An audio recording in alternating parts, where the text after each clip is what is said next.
नारसमदर्शन समिचयुताणं पंचव्याचारणं हैरणं मयरादिसृणवदीशाणं वज्रायाणं त्रियणगुणपालयाणं शविशावडं शयने च कालम् अंचेमि पूज्येमि वन्दामि डोंशामि दुःखको कमको वो हिलाओ शुभै गुणं समाहि मरणं चिणगुणसम्पत्ति हो मज्जम् ईसुरासुरमणसिन्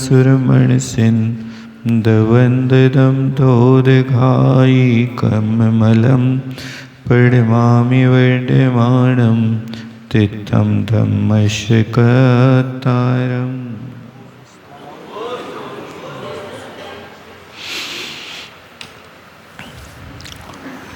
यहाँ पर प्रसंग चल रहा है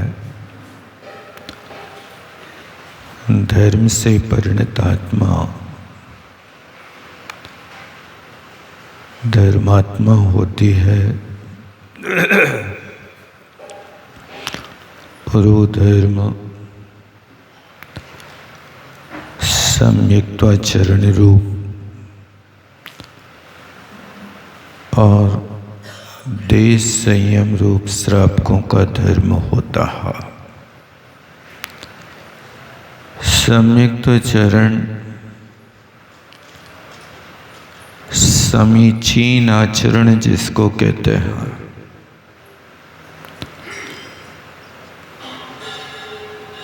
तो सम्यक्त्वाचरण का प्रारंभ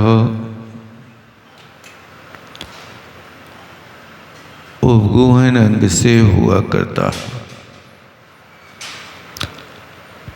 प्रारंभ के 4 अंग सम्यक्त रूप में होते हैं, श्रद्धान रूप में होते हैं, जिनका आपको अच्छी तरह से श्रद्धान करना है।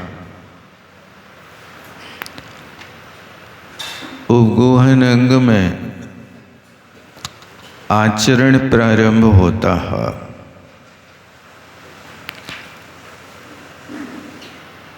दोषों को ढकना और गुणों को प्रकट करना। बस अंतर इतना है कि दूसरों के गुणों को प्रकट करना। आपके पास गुण हैं, यदि आपके गुणों का कोई दूसरा व्याख्यान करता है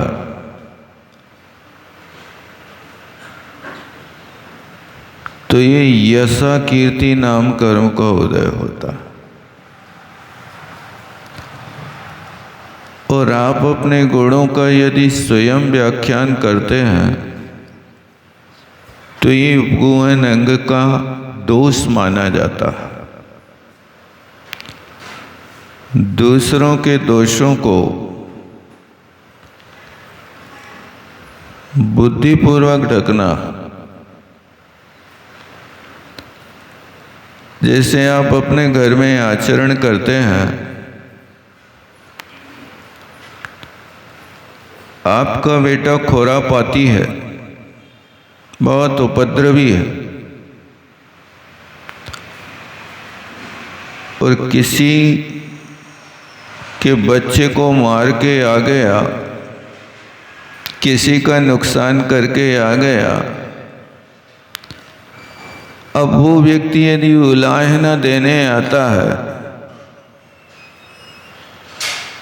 तो आप अपने बच्चे के दोष को ढकने की कोशिश करते हो कि मेरा बेटा ऐसा नहीं कर सकता। ऐसा होता कि नहीं होता? हर कोई कहता है, जबकि उसको भी पता है कि हमारा बेटा एक क्षण को भी शांत नहीं बैठता है, बंदर से भी ज़्यादा चंचल है, और ये पक्का है कि ये दूसरों को परेशान करके आया है। आप जान रहे हैं, लेकिन जब सामने वाला उलाहना देने आता है तो आप अपने बेटे के सारे दोषों को घुटक जाते हैं, स्वीकार नहीं करते हैं। सामने वाला कह रहा है कि ये हमारे बेटे का सिर तुम्हारे बेटे ने फोड़ा, नहीं, ये हो ही नहीं सकता।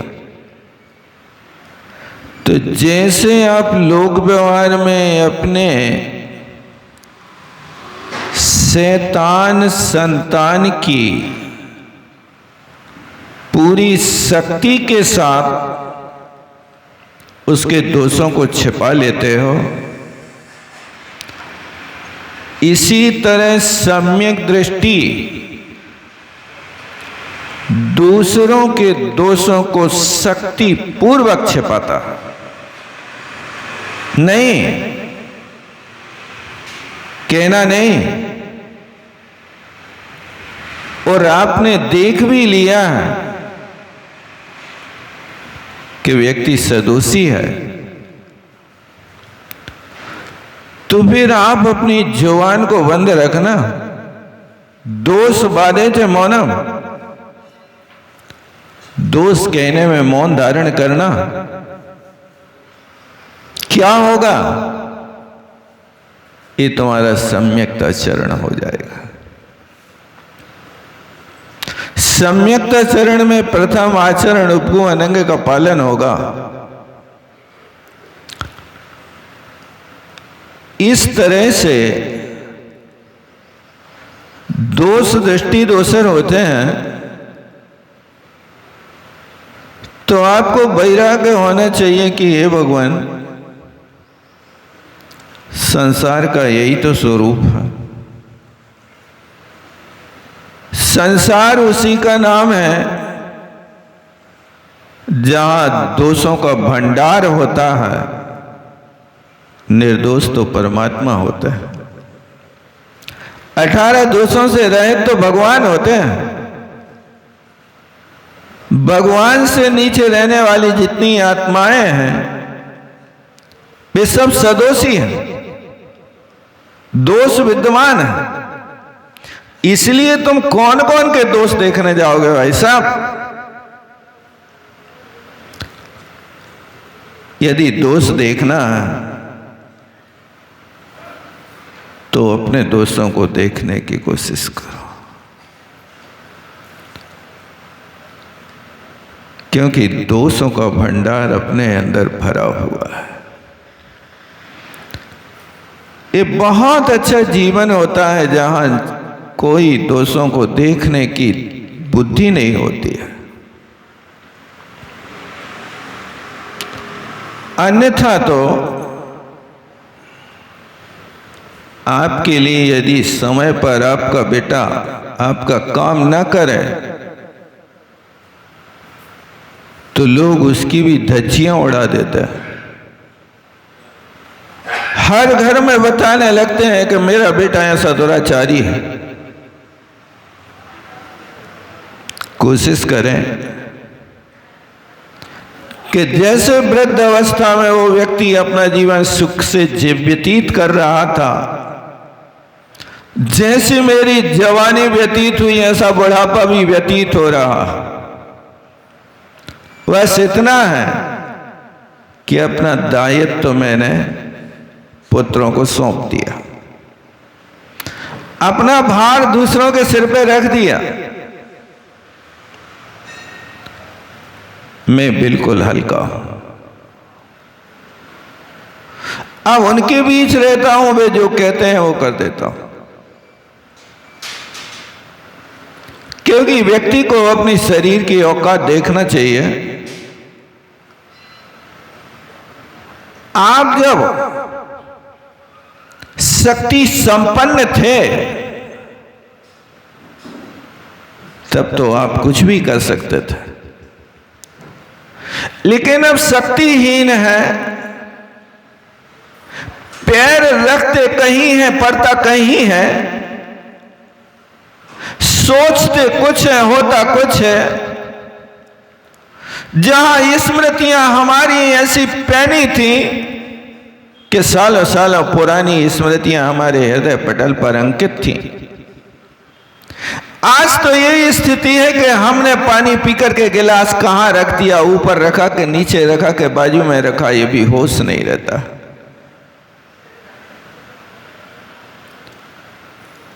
बस कोशिश करो, यदि आपकी स्मृति अच्छी है, शरीर साथ दे रहा है, तो जो वे कहते हैं वो कर दो। और तीसरी बात थी कि जो खिलाते हैं वो खा लेता हो। क्या है आपके साथ जीवन में घटित होता है कि आप भगवान की पूजा करने के बाद जब घर में जाएं और संत की तरह भोजनशाला में खाकर के लौट के आ जाएं, कोई तर्क तो नहीं करते? आज धनिया की पत्ती क्यों नहीं आई, प्रश्न कर रहे हैं। अरे भाई, कोई आकाश मार्ग से थोड़ी आती, तुम नहीं लाए सो नहीं आई। ये भी तो हो सकता ना। इसलिए कोशिश करो, वो परीक्षा की घड़ी है। आप हर जगह मौन नहीं रह सकते, कोई बात नहीं, भोजनशाला में मौन रहने की कोशिश करो।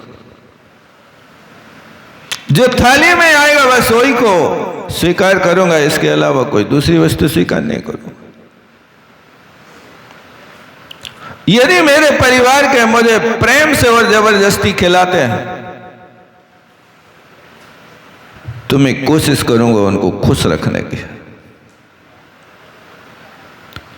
और नहीं खिलाते हैं तो मैं उनके सामने याचना नहीं करूंगा। अयाचीक जन धर्म है, धर्मी याचे नाय, धर्मी बन याचन लगे ते ठगिया जगमाए।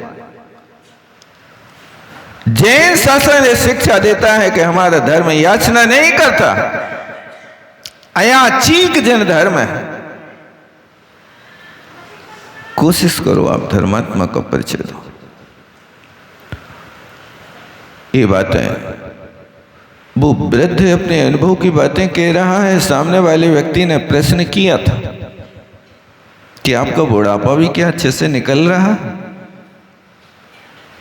तो वो अपने अनुभव बताता है। यदि तुम्हें ज्ञानी बनना है, अनुभवी बनना है, तो बुजुर्गों के साथ बैठ करके अनुभव लेते रहा करो। किसी ने लिखा है बुजुर्गों की एक एक झुर्री पर हजार हजार किताबों के अनुभव लिखे होते हैं, बस पढ़ने की कला होना चाहिए, उनसे लेने की कला होना चाहिए। उनके पास बैठ करके यदि सीखोगे तो वो सारी जिंदगी के सुख दुख के अनुभव बताएंगे और कहेंगे बेटा इस रास्ते से चलना, इस रास्ते से मत चलना। एक इंजीनियर का कार्यकाल पूरा हो गया, विदाई समारोह था,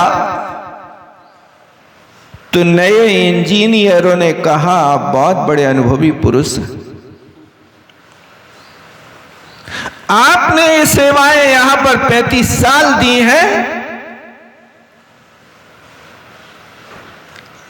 आप जाते जाते कुछ अपने जीवन के अनुभव मुझे दे जाइए।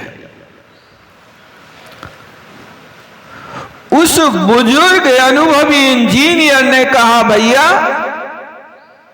यदि तुम्हें सुखी रहना तो 2 बातें याद रखना। हां सर, नोट करा दीजिए। उस अनुभवी इंजीनियर ने कहा कि तुम जिस पुल का निर्माण करो उस पुल के ऊपर से अपनी गाड़ी मत निकालना, और जिस छत को तुम बनाओ उस छत के नीचे मत सोना। कहने का मतलब क्या है? बाहर सोए। ये अनुभव की बात है कि वो जो पुल बनाया है वो कैसा बना, ये वो जानते हैं। तुम भी अनुभव ले लेना उन बुजुर्गों से कि यदि तुमने गृहस्थी का मार्ग बसाया है तो उस गृहस्थी के मार्ग पर अब बहुत सावधानी से चलना, क्योंकि चलना संभल संभल के कांटे बिछे हुए हैं। बात कंट का कीर्ण मार्ग है। जितने भी बिछड़े इस मग से परिहास हुआ सबका सम है। यह मार्ग जरूर मनोरम है पर कंटक कीर्ण दुर्गम है। जितने भी बिछड़े इस मग से परिहास हुआ सबका समय, मत जारे मन उस ओर, यह स्वप्न मृगांबु तथा भ्रम। मन को समझाते रहे, मन उस ओर मत जा, मत जा। क्यों? ये मार्ग देखने में सुंदर जरूर है पर बहुत कंटक कीर्ण है, बहुत दुर्गम है, बहुत गड्ढों से युक्त है। इसलिए मार्ग जरूर मनोरम है पर कंटक कीर्ण दुर्गम है। जितने भी बिछड़े इस मग से, इस मार्ग से जितने भी निकले हैं,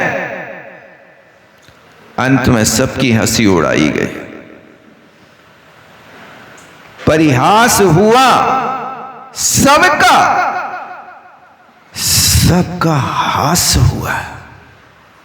अब मन को समझाते रहे, मन उस ओर तू मत जा। यदि तेरे को सुखी रहना है तो मार्ग बहुत कष्टप्रद है। इसलिए कोशिश करना कि इस मार्ग पर यदि चल रहे हैं तो आप संभल संभल करके चलना। ये बातें तो वहां बुजुर्ग बता रहा है। अगली बात वो कहता है कि मैं नाती पोतों के साथ हंस लेता हूं और उनके साथ खेल भी लेता हूं। ये बहुत अच्छी बात है। यानी कोई तुम्हारे पास आए तो तुम अपने दुखों में मत रोना, क्योंकि दुख में कोई साथ नहीं देता। और यदि उनके साथ तुम प्रसन्न रहोगे, खुश रहोगे, हंसोगे, तो आपको बहुत कुछ मिल सकता है। इसलिए किसी से भी मिलना, चाहे नाती पोते हो, चाहे घर के बाहर के लोग हों, उनसे प्रसन्नता से मिलना। यदि तुम मुंह लटका करके मिलोगे तो लोग कहेंगे दुनिया का सबसे दुखी व्यक्ति है, ये हमें क्या सुखी करेगा। इसलिए बुजुर्ग चौथी बात कह रहा है कि नाती पोतों के साथ मैं हंस लेता हूं, लेकिन दशा तो मेरी ऐसी है कि शरीर की जब दशा देखता हूं तो मुझे लगता है कि मैं क्या हंसूं। हंसना है तो अपने ऊपर हंसो कि बेटा, जब जवानी थी अंगूर की तरह रसीले थे तब तो तुमने कुछ किया नहीं। अब बुढ़ापे में जब शरीर खारक की तरह सुकड़ करके बिल्कुल हड्डी और मांस एक हो गया, अब तुम क्या कर पाओगे। हंसना अपने ऊपर, लेकिन दूसरों के लिए तो खुशियां बांटने का कोशिश करना। खुशियां बांटो आस पास, नफरत कभी ना आए पास। जीवन को सुखी बनाना है तो बस खुशियों को बांटने की कोशिश करो, नफरत कभी किसी के पास आए ना। नफरत को बांटने की कोशिश मत करना। ये वो बुजुर्ग आपके लिए अनुभव की बात दे रहा है। आप भी परिवार के साथ क्या हंसते खेलते रहते हैं? अथवा हमेशा टोका टाकी करते रहते हैं, हमेशा दूसरों के दोष देखते रहते हैं? क्या करते हैं आप? अपने आप निरीक्षण करें। वो व्यक्ति भले ही कोई बूढ़ा हो या किसी ज्ञानी ने ये बात अपनी बात लिखी हो और लिख करके आपके लिए उपदेश दे रहा हो, वो घटना घटी हो या ना घटी हो कोई बात नहीं, लेकिन इस बात को सुनकर के अपने जीवन को भी वैसा बदलने की कोशिश करना कि आप परिवार में रहते हैं तो हमेशा हंसते खेलते रहें। यही तो आपकी उपगूहन अंग का लक्षण है। उपगूहन अंग का सिर्फ इतना ही अर्थ नहीं समझना। उपगूहन का अर्थ होता उपब्रंघण। ब्रंघण माने बढ़ाना। किसको बढ़ाना? अपने गुणों को बढ़ाना। यदि आप प्रसन्न रहते हैं तो प्रसन्न का अर्थ है आपके इस समय विशुद्धि है। इस समय आपके सातावेदनी कर्म का उदय चल रहा है। जो व्यक्ति हमेशा प्रसन्न रहता है वो बलात् सातावेदनी कर्म की उदीर्णा को करके ले आता है, और जो व्यक्ति हमेशा खेद में रहता है, दुखी रहता है, शोक मनाता रहता है, दुख शोक ताप आक्रंदन करता रहता है, वो हमेशा असाता वेदनी का बंध भी करता है। और जबरदस्ती यदि साता का उदय हो तो असाता की उदीर्णा में परिणत कर देता है। इस साता और असाता वेदनी कर्म के बंध की व्यवस्था को आप समझना। साता वेदनी कर्म के आश्रमों को समझते रहना। यदि ये आपके पास होता है तो साता का बंध, और यदि हमेशा दुख शोक ताप आक्रंदन में डूबे रहते हो तो समझ लेना कि आप वर्तमान में भी असाता का बंध कर रहे हो, और पुरानी जो असाता सत्ता में पड़ी है उस सत्ता को भी तुम जबरदस्ती खींच करके उदीर्णा करके उदय में ला रहे हो। इसलिए ये उपगूहन अंग का लक्षण बहुत प्यारा लक्षण बनाया है। मैं नाती पोतों के साथ परिवार के साथ हंसता हूं और खेलता हूं। आप क्या करते हैं वैसा? नाती पोतों को डांटते रहते हैं कि बांटते रहते हैं? क्या करते हैं? यदि कोई रिश्तेदार नाती को 50 को नोट दे जाए तो दादा तो बिल्कुल ऐसी निगरानी रखते हैं कि गेट के बाहर नहीं जा पाए। वो पहले उसको 50 को नोट अपने जेब में रखो, समझाओ ले बेटा एक टॉफी ले लो और तुम खा लो, नोट तुम्हारे काम के नहीं है, ऐसा समझा करके उनको भेज देता। हाँ नहीं, डांटने की अपेक्षा बांटने की आदत डालो। तो ये उपगूहन अंग में ये अपन को ध्यान रखना चाहिए हमेशा कि अपन किसी के दोष ना देखें, दोषग्राही दृष्टि ना होवे। दोष देखते हैं तो अपना पुण्य छीन हो जाता है। ये इस संग की मूल क्रिया है। ये आचरण के रूप में हुआ करता है। और फिर अगली बात आती है कि स्थितिकरण करना है। तो जैसे आप अपने घर में हमेशा स्थिति संभाल करके रखते हो, आपका नाती आपका बेटा खेलते खेलते यदि गिर जाए तो उसके लिए क्या कहते हैं आप? बेटा रो नहीं, घोड़ा कूद गया, यही कहते हैं ना। घोड़ा कूद गया इसका मतलब क्या है? यानी उस बच्चे का स्थितिकरण कर रहे हो कि ये रो भी ना बैठ जाए। इसको चोट तो लग गई है, लेकिन उस गिरे हुए बच्चे को उठा करके छाती से लगाना, आंसू पोंछना और बार बार समझाना कि तुम्हें नहीं लगा है, ये तो घोड़ा कूदा है, और जो घोड़ा कूदता है वो तो पहलवान होता है। ये सब बातें आप उस बच्चे को समझा देते हैं। जैसे आप घर में अपने परिवार के बच्चों को स्थित कर देते हो, रोना धोना बंद कर देते हो और उनको प्रसन्न कर देते हो, इसी तरह यदि कोई धर्मात्मा धर्म से पतित हो रहा है तो उस पतित होती हुई आत्मा को फिर से धर्म में स्थापित कर देना, इसका नाम स्थितिकरण है। यदि कोई थोड़ी सी गलती कर बैठा तो आप तो व्हाट्सएप चला देते हैं, दुनिया के लिए बता देते हैं कि ये व्यक्ति ऐसा हो गया।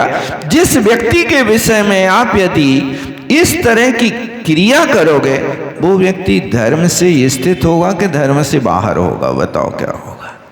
ये सम्यक तो चरण की क्रिया है, सम्यक तो वर्धनी क्रिया है। इसको आप सम्यक दर्शन को मजबूत रखना चाहते हैं तो हमेशा ये स्थितिकरण अंग का पालन जैसे आप अपने घर में करते हो, ऐसे धर्मात्मा के साथ भी स्थितिकरण करो। यदि धर्म के किसी अंग से वो गिर जाता है तो उसके लिए पुनः स्थापित करना। ऐसा नहीं करना कि अरे तुमने ये काम कर लिया, तुम तो धर्म के भ्रष्ट, धर्म से भ्रष्ट हो गए, तुम्हारी दशा तो धोबी के गधा की तरह, घर के ना घाट के। ये क्या कर रहे हो? उपदेश दे रहे हो कि उसको धर्म से पतित कर रहे हो? अब वो गिरा हुआ व्यक्ति को यदि तुम धोबी का गधा कहोगे, अब वो कहेगा धोबी के गधा तो बने ही गए, अब काहे हो धर्म में जाओ। धर्म में जाएंगे तो लोग हमारे ऊपर दृष्टिपात करके हमारी हंसी उड़ाएंगे, अब मंदिर ही नहीं जाने, अब धर्मात्माओं के पास नहीं जाना। ये नहीं करना। ऐसा यदि कोई धर्म से विचलित हुआ है तो उसको मनाना, पकड़ के लाना। अरे भैया, तुम शोक कब तक मनाते रहोगे? यदि चूक हो गई है, धर्म से पतित हो गए हैं, तो उसको धर्म में स्थित करना एक ज्ञानी जनों का, धर्मात्माओं का काम है।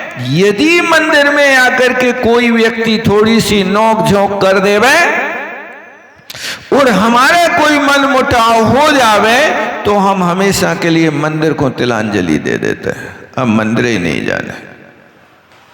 मंदिर का क्या दोष है भाई साहब इसमें? मंदिर का दोष है कि आपकी बुरी आदत का दोष है कि आपने कोई काम गलत किया और यदि किसी धर्मात्मा ने कृपा करके तुम्हारे लिए संकेत किया तो वो संकेत करने वाला व्यक्ति तुम्हारा दुश्मन हो गया, अथवा तुम्हारा कर्तव्य है कि उनके लिए कृतज्ञता ज्ञापित करो। धन्य है मुझ जैसे अज्ञानी को अपने रास्ता बता दिया, धर्म के मार्ग में स्थित कर दिया। नहीं तो मैं तो ऐसे ही पूजा करता था और जिंदगी भर ऐसी गलती करता रहता। क्या आप कोई गलती बताता है तो प्रेम से स्वीकार कर लेते हो, हर्षपूर्वक, कि आंखें दिखा करके आप एक दूसरे के प्रति महाभारत कर बैठते हो? स्थितिकरण यही है। लेकिन स्थितिकरण करने वालों को भी ध्यान रखना चाहिए कि कभी भी किसी का स्थितिकरण करना, लेकिन उसको ये महसूस ना हो कि तुम हमारी इज्जत लूट रहे।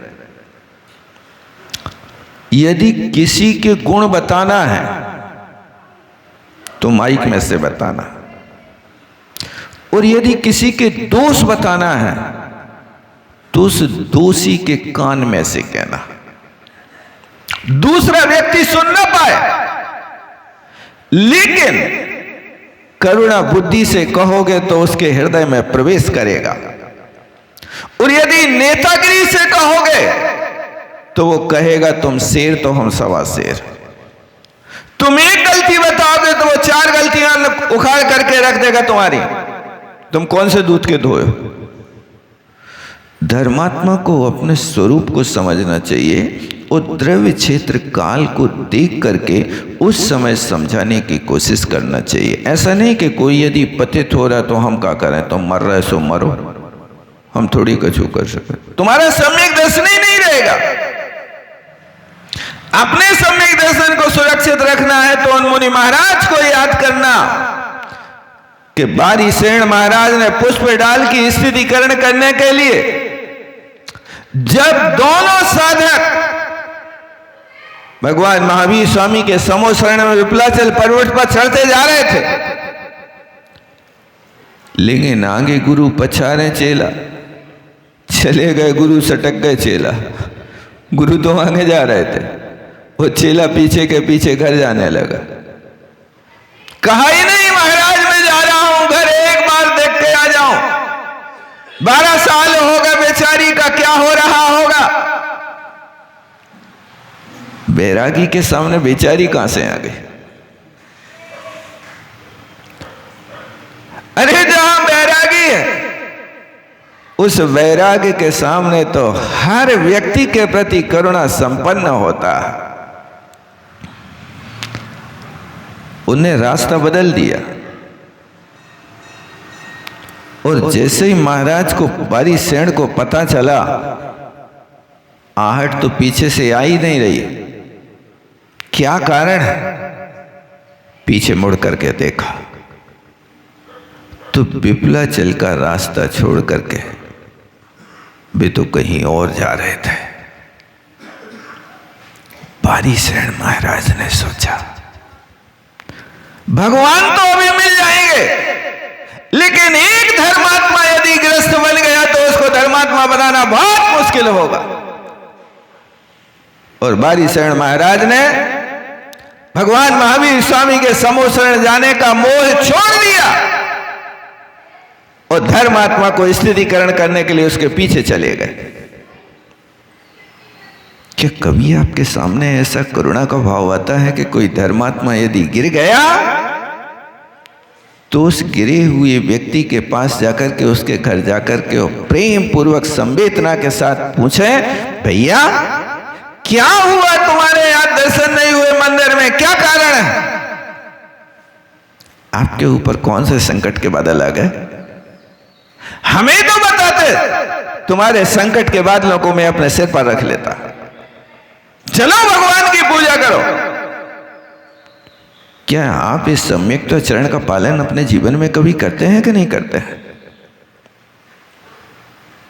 यदि करते हैं तो आप धर्म का पालन कर रहे हैं। धर्मेण परिणदप्पा को आप साक्षात प्रयोग में ला रहे हैं।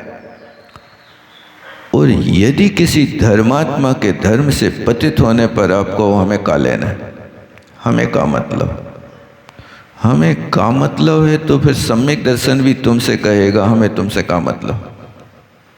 और सम्यक दर्शन छोड़ करके यदि चला गया तो अर्धपुद्गल परावर्तन के लिए संसार में भटक सकते हैं।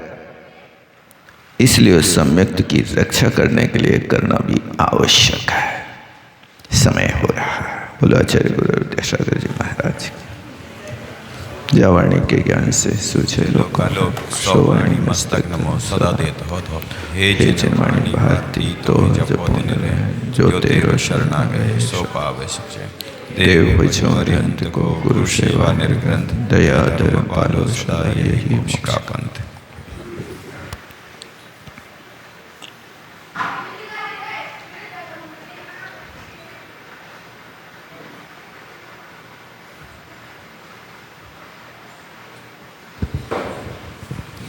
बोले द्वादशांग जिनवाणी माता की जय। परम पूज्य आचार्य गुरुदेव श्री विद्यासागर जी महामुनि राज की जय। परम पूज्य आचार्य गुरुदेव श्री समय सागर जी महामुनि राज की जय। परम पूज्य मुनि श्री 108 निर्दोष सागर जी, निर्लोभ सागर जी, निरुपम